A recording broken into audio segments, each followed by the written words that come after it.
Leo tujifunze neno la Mungu kwa mahubiri, jeshi la Mungu na imani.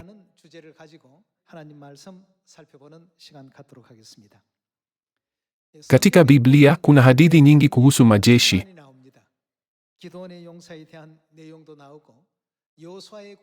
Biblia inataja mashujaa wa Gideoni, jeshi la Yoshua na jeshi la Israeli sehemu nyingi.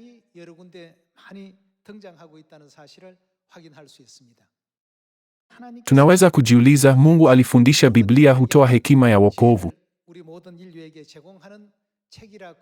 Basi kwa nini kuna hadithi nyingi za majeshi? Hili ni swali la kuvutia sana. Je, jeshi si kundi linaloshughulikia maisha na kifo?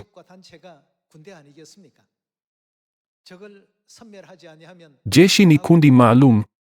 Wasipomwangamiza adui, wataangamizwa.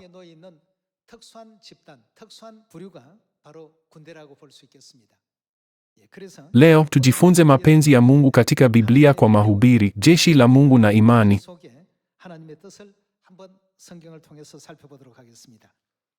Tufungue Timotheo wa pili sura ya pili. Tuangalie Timotheo wa pili sura ya pili mstari wa 3. Vumilia taabu pamoja nasi kama askari mwema wa Kristo Yesu. Sisi ni nani? Askari mwema wa Kristo Yesu.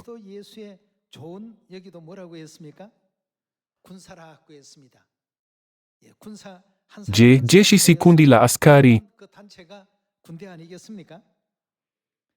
Vumilia taabu pamoja nasi kama askari mwema wa Kristo Yesu. Hakuna askari yeyote ambaye akiwa vitani hujishughulisha na mambo ya kawaida ya maisha haya kwa sababu nia yake ni kumpendeza yule aliyemwandika awe askari. Hivi ndivyo Biblia inatufundisha. Biblia inasema nini kuhusu sisi? Sisi ni askari wazuri wa Kristo Yesu. Hebu tuangalie jinsi jeshi na wokovu wetu unavyohusiana katika Biblia. Kwanza tuangalie jeshi la Gideoni. Tufungue Waamuzi 7.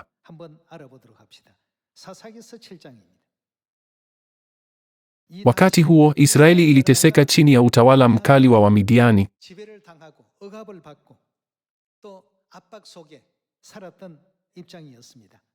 Mungu alimtumia Gideoni kuwaweka huru Waisraeli kutoka kwenye ukandamizaji na kurejesha taifa lao.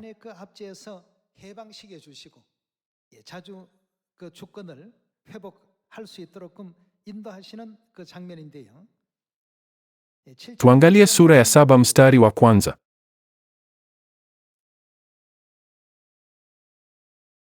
Katika mstari wa 1 imeandikwa, ndipo Yerub-Baali yaani Gideoni na lile jeshi lililokuwa pamoja naye wakaondoka asubuhi na mapema na kupiga kambi kando ya chemchemi ya Harodi. Kambi ya Wamidiani ilikuwa kaskazini yao katika bonde karibu na kilima cha More. Bwana akamwambia Gideoni, jeshi lililo pamoja nawe ni kubwa sana kwa mimi kuwatia Wamidiani mikononi mwao, ili kwamba Israeli asije akajisifu juu yangu akisema, mkono wangu ndio ulioniokoa. Kwa hiyo sasa tangaza jeshi lote likiwa linasikia, kwamba yeyote anayeogopa na kutetemeka, yeye na arudi nyumbani, aondoke katika mlima Gileadi.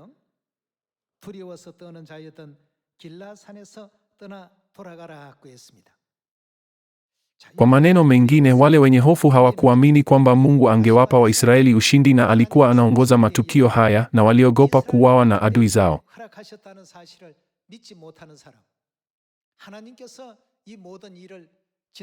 Waliambiwa kufanya nini?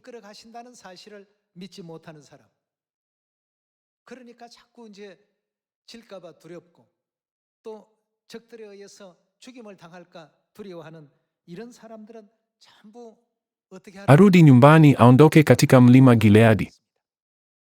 Ni heshima kuwa askari wa Mungu. Lakini Mungu aliwarudisha nyumbani wale wasiokuwa na imani, akisema arudi nyumbani, aondoke.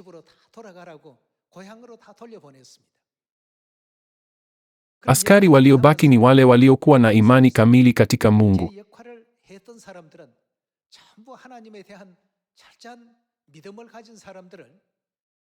Katika kila zama, kama kwa Gideoni, Yoshua na Mose, Mungu aliwataka askari hao kwa jeshi lake la kiroho na la kimwili.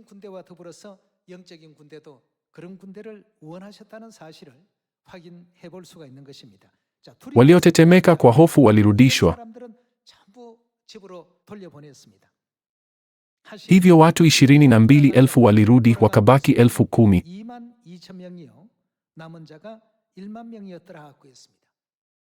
Kati ya askari 32,000, 22,000 walitetemeka kwa hofu. Kwa maneno mengine, hawakumwamini Mungu. Walirudishwa nyumbani.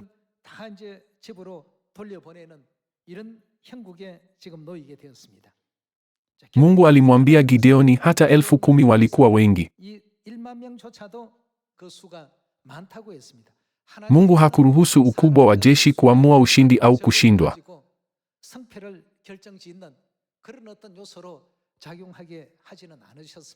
Anatuonyesha swala si ukubwa wa jeshi, bali imani yao kwa Mungu.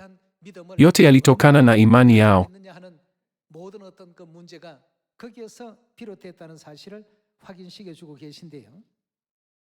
Tuone mstari wa 4. Lakini Bwana akamwambia Gideoni, idadi ya jeshi bado ni kubwa. Wapeleke chini katika maji, nami nitawajaribu huko kwa ajili yako. Kama nikikuambia huyu atakwenda pamoja nawe, yeye atakwenda, lakini kama nikisema huyu hatakwenda pamoja nawe, yeye hatakwenda. Hivyo Gideoni akalileta lile jeshi chini kwenye maji, naye Bwana akamwambia Gideoni, watenge upande mmoja wale wote wanywao maji kwa ulimi, kama vile mbwa anywavyo, wale wote wapigao magoti ili kunywa wakipeleka mikono yao vinywani mwao, waweke upande mwingine. Idadi ya wale waliokunywa kwa kuramba-ramba walikuwa 300, lakini wengine wote katika jeshi walipiga magoti ili kunywa. Mstari wa 7. Bwana akamwambia Gideoni, kwa hao watu 300 walioramba maji nitawaokoa ninyi, nami nitawatia Wamidiani mkononi mwako. Waache hao watu wengine wote warudi, kila mmoja nyumbani mwake. Kati ya askari 32,000, 22,000 walitetemeka kwa hofu. Wanaume 10,000 tu walibaki. Walisema, hatuogopi. Tutafuata mapenzi ya Mungu hadi mwisho. Mungu aliona baadhi ya 10,000, ingawa jasiri sasa, wangepiga magoti kwa hofu. Hivyo akawatenga. Kisha 300 tu walibaki. Ushindi wa Gideoni na watu 300 wa imani dhidi ya maelfu ya adui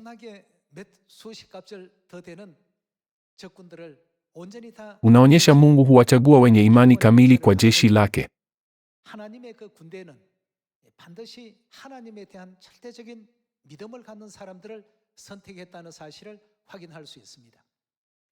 Mungu alichuja mtu yeyote ambaye angeyumbishwa na hali yao.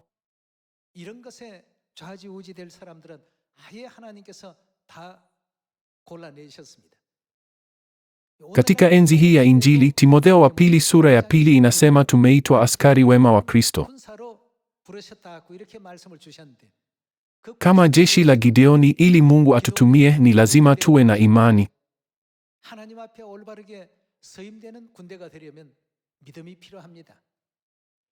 Lazima tufikiri, nani aongozaye injili yetu na matokeo yetu yatakuwa yapi?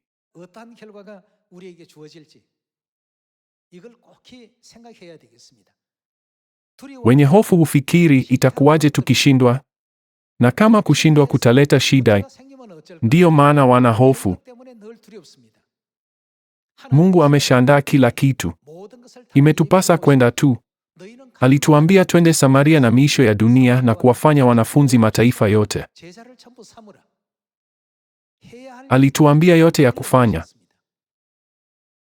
Lakini wengine walitilia shaka, je, hili linawezekana? Sitoshi. Kwa nilivyo navyo haiwezekani. Badala ya kumfikiria Mungu, wanazingatia tu hali yao wenyewe. wakizingatia hali zao, bila kujua walikuwa miongoni mwa 22,000 walioondolewa na Mungu kati ya 32,000 na wale 9,700 wasiochaguliwa kati ya 10,000.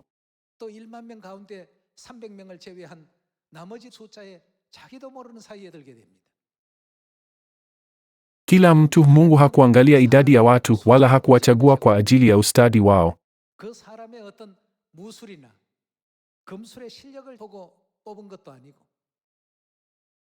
Mungu alipowachagua, jaribu lilikuwa kama walikuwa na imani kamili katika yeye. Aliwapa ushindi. Biblia huonyesha Mungu alitenda kazi yote ya Injili aliyopanga kupitia watu wa imani.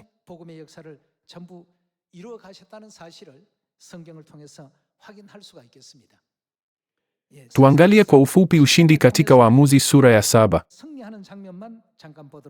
Tuendelee na mstari wa 19. Sura ya 7 mstari wa 19. Gideoni na wale watu 100 waliokuwa pamoja naye wakafika mwisho wa kambi usiku mwanzoni mwa zamu ya kati, mara tu walipokuwa wamebadili zamu. Ulikuwa wakati wa walinzi kubadilishana zamu. Wakapiga zile tarumbeta zao na kuvunja ile mitungi iliyokuwa mikononi mwao. Yale makundi matatu yakapiga tarumbeta na kuvunja mitungi. Wakashika mienge kwa mikono yao ya kushoto na katika mikono yao ya kuume tarumbeta ili kuzipiga, wakapaza sauti zao, upanga wa Bwana na wa Gideoni. Wakasimama kila mtu mahali pake kuizunguka kambi pande zote, Wamidiani wote wakakimbia huku wakipiga kelele. Walipozipiga zile tarumbeta 300, Bwana akafanya watu katika kambi yote kugeuziana upanga kila mmoja na mwenziwe.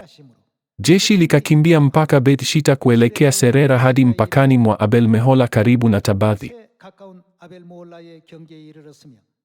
Watu wa Israeli wakaitwa kutoka Naftali, Asheri na Manase, wakawafuatia Wamidiani. Askari wangapi walikufa kwa njia hii? Watu 135,000 walishindwa. Ingawa watu 300 tu walipiga kelele, jambo hili la kushangaza lilitukia. Njia ya Mungu ya ushindi ni ya fumbo.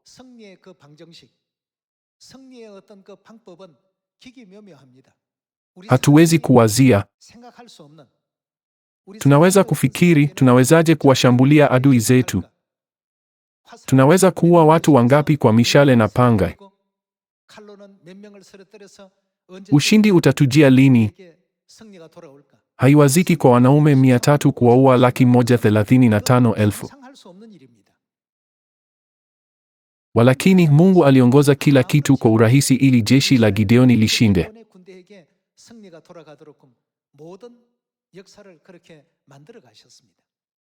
Sharti pekee Mungu aliloangalia ni imani ya jeshi. Aliwachagua watu kama hao. Baadhi ya watu waliogopa na kusitasita wakifikiri, vipi tukishindwa? Ingawa Mungu mwenyewe aliwaongoza, waliogopa kama jeshi la wanadamu. Mungu aliwaondoa kwenye jeshi lake.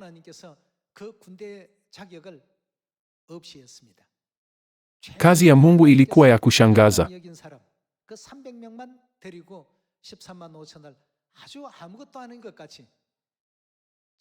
Alitumia watu 300 wanaostahili kuwaangamiza kwa urahisi 135,000.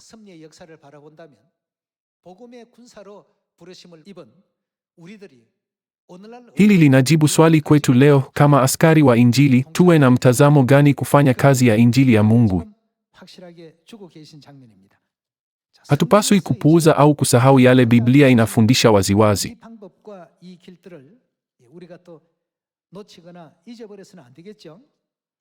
Tuangalie Yoshua sura ya 6 mstari wa 1.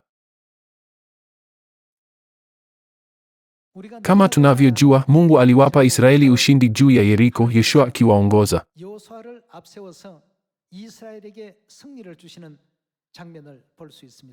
Sura ya 6 mstari wa 1. Basi malango ya Yeriko yalifungwa kwa uthabiti kwa ajili ya Waisraeli. Hakuna mtu yeyote aliyetoka au kuingia. Kisha Bwana akamwambia Yoshua, tazama, nimeitia Yeriko mikononi mwako, pamoja na mfalme wake na watu wake wa vita. Zunguka mji mara moja pamoja na watu wote wenye silaha. Fanya hivi kwa siku 6. Uwe na makuhani 7 wakibeba mabaragumu ya pembe za kondoo dume mbele ya sanduku. Siku ya 7 mzunguke mji mara 7, nao makuhani wakipiga baragumu hizo. Utakapowasikia wamepaliza sauti kubwa ya baragumu, watu wote wapige kelele kwa sauti kuu, kisha ukuta wa mji utaanguka na watu watapanda, kila mtu akiendelea mbele.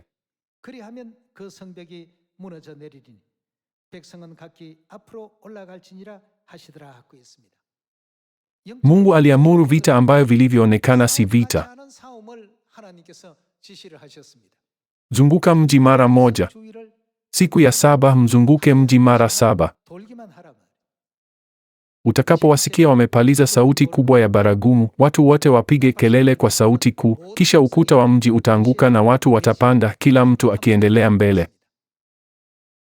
Hata jeshi halikuhitajika. Ilionekana hakutakuwa na vita. Huu ulikuwa mkakati Mungu aliowapa.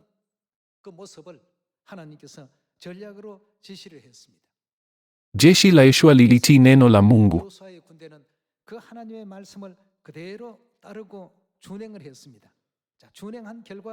Sasa tusome mstari wa 15 tuone kilichotukia. Tuendelee na mstari wa 15. Siku ya 7 wakaamka asubuhi na mapema wakauzunguka mji kama walivyokuwa wakifanya, isipokuwa siku ile waliuzunguka mji mara 7.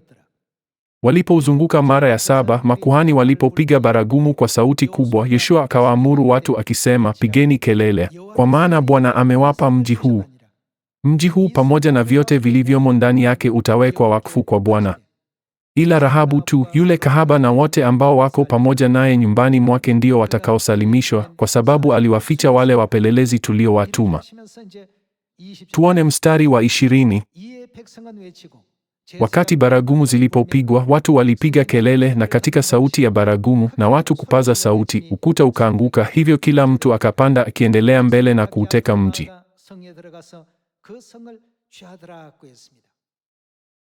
Yeriko, mji wa kwanza wa Kanaani, ulikuwa ngome imara. Waisraeli walilizunguka kwa siku 6, kisha mara 7 siku ya 7. Walipiga kelele tu na kuta zikaanguka. Hapa tena Mungu alihitaji imani ya jeshi la Yoshua. Tunaweza kushinda hivi kweli? Tunaweza kushinda vita hivi? Tafakari mpango wa vita. Mbinu za Mungu kwa jeshi la Gideoni na Yoshua Yeriko zilipita akili ya kibinadamu.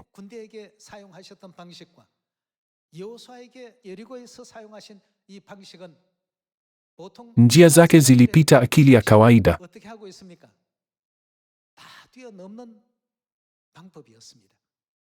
Lazima tuone kwamba siku zote Mungu ameliongoza jeshi la Israeli kwa njia zinazopita ufahamu wa kibinadamu.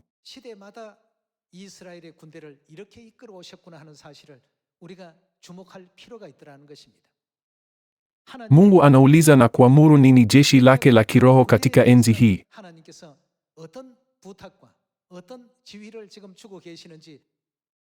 Katika enzi hii, tukitenda kwa imani kama Yoshua na Gideoni na kufanya kama Mungu anavyoamuru, nini kitatokea? Kila kitu kitatokea kama Mungu asemavyo. Lakini tuna tabia mbaya ya kuangalia hali zetu. Tunaangalia hali zetu, mazingira yetu na kile watu wengine wanachofikiri. Jeshi la Mungu ni jeshi linalosonga kwa imani. Je, hili si kweli? Tunapofanya hivyo, Mungu anatupa matokeo aliyoahidi.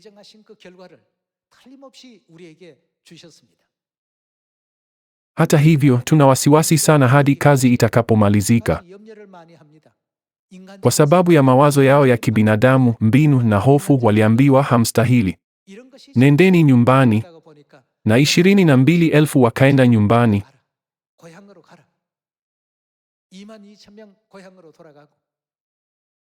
Miongoni mwa wanaume 10,000, 9,700 walirudi nyumbani na Mungu akaleta ushindi akiwa na 300 tu.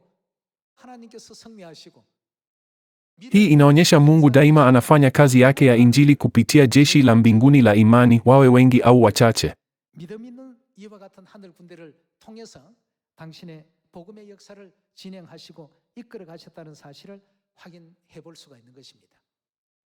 Basi Mungu ameliamuruje jeshi la Injili katika enzi ya Roho Mtakatifu? Hebu tuangalie Injili ya Mathayo. Mathayo sura ya 24. Tuangalie mstari wa 13. Lakini yule atakayevumilia hadi mwisho ataokolewa. Injili ya ufalme itahubiriwa ulimwenguni kote kuwa ushuhuda kwa mataifa yote. Ndipo mwisho utakapokuja.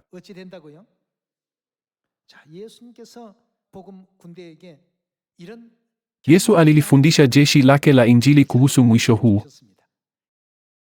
Injili ya ufalme itahubiriwa ulimwenguni kote na kazi ya Injili itafikia mwisho. Tuendelee na sura ya 28. Mathayo sura ya 28 mstari wa 18. Yesu akawajia na kusema, nimepewa mamlaka yote mbinguni na duniani. Kwa sababu hii, enendeni mkawafanye mataifa yote kuwa wanafunzi, mkiwabatiza kwa jina la Baba na la Mwana na la Roho Mtakatifu. Nanyi wafundisheni kuyashika mambo yote niliyowaamuru ninyi. Hakika mimi niko pamoja nanyi siku zote hadi mwisho wa nyakati. Yesu, amiri jeshi wa jeshi la Injili la mbinguni, alisema kwamba Injili hii hakika itahubiriwa Samaria na hadi miisho ya dunia, na akatufundisha njia, mkawafanye mataifa yote kuwa wanafunzi. Kama Mungu alivyomwambia Yoshua kuzunguka Yeriko mara moja kwa siku 6 na mara 7 siku ya 7, sasa Mungu anatupa mbinu. Tunapaswa kufanya nini kwa mataifa yote? Kwa sababu hii, enendeni mkawafanye mataifa yote kuwa wanafunzi, mkiwabatiza kwa jina la Baba na la Mwana na la Roho Mtakatifu. Nanyi wafundisheni kuyashika mambo yote niliyowaamuru ninyi. Kama katika Mathayo 24 hili linapotukia, Injili ya ufalme itakamilika.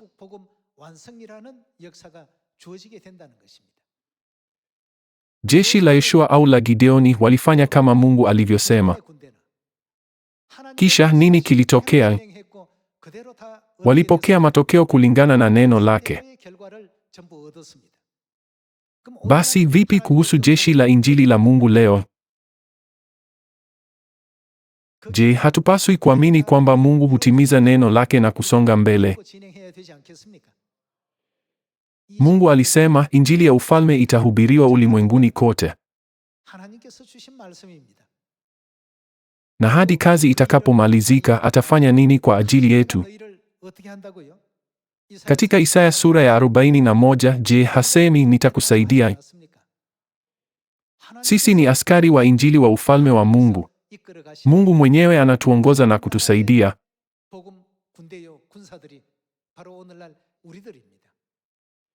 Lakini tukisita na kuogopa kujaribu kwa kukosa imani, Mungu atasemaje? Nenda nyumbani, rudi kwenu.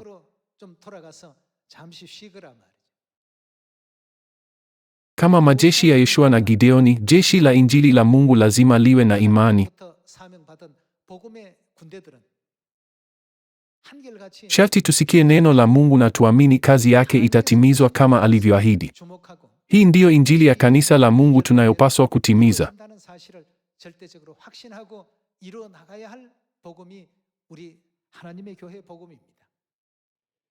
Lazima tuwe kama mashujaa wa Gideoni na jeshi la Yoshua.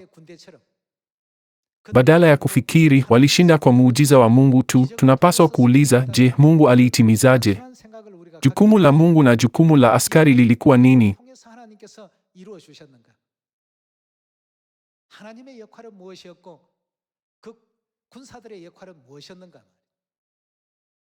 Mungu aliposema nendeni, wakaenda. Aliposema fanyeni wanafunzi, walifanya. Aliposema batiza, walibatiza. Aliposema zifundisheni amri zangu, waliwafundisha kutii. Tunapofanya hivi, Injili inahubiriwa kwa mataifa yote katika Samaria na hadi miisho ya dunia, bila sisi hata kutambua. Hamkufanya hivyo, lakini kanisa lilianzishwa Ushuaia na maeneo ya mbali ambayo hamjawahi kutembelea.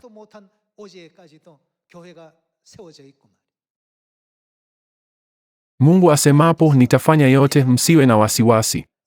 Zungukeni mara moja kwa siku 6 na mara 7 siku ya 7. Tunapaswa tu kufanya kama asemavyo. Basi nini kitatokea kwa Injili?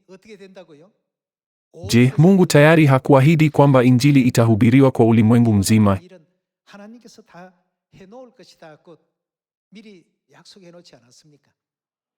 Lazima tuhubiri kwa kila mtu Injili ya uzima ambayo baba na mama wametufundisha. Vipi kama jirani yetu anasema, uliishi jirani lakini hukuwahi kunihubiria? Lazima tuhubiri habari njema kwa majirani, watu tuwajuao, jamaa, familia, marafiki na wafanyakazi wenzetu, ili tusisikie malalamiko hayo.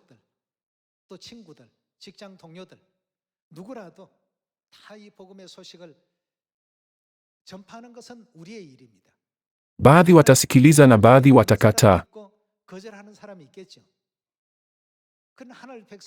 Lakini tusipowaambia, watu wa mbinguni hawawezi kuupokea ukweli. Hivyo lazima tuwaambie kila mtu.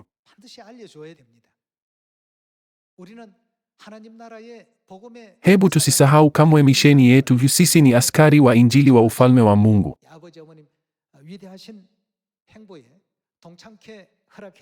Tumshukuru baba na mama kwa kuturuhusu tujiunge na kazi yao kuu. Tuwalete shangwe na utukufu kwa kuzaa matunda ya wafanyakazi wa Injili.